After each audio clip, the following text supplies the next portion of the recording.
Hey guys, in this video I will show you how you can redeem your daily cash Apple Card. So make sure to watch the video till the very end. And let's begin. You need to follow the following steps to redeem your daily cash rewards for your Apple Card. First of all, launch Wallet on your iPhone. Now tap on your Apple Cash card.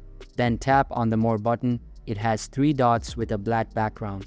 After that, select the option to transfer to a bank. Next, input the amount you want to transfer. Once you are done with this app, tap Next. Choose the speed of the transfer. Instant has a 0.25 fee, while the standard will take 1 to 3 business days. But they are free, then tap Transfer. Now you are verified to redeem your daily cash rewards for your Apple Card. So that's basically how you can redeem your daily cash Apple Card. So that's all for this video. Hope you liked the video. Thanks.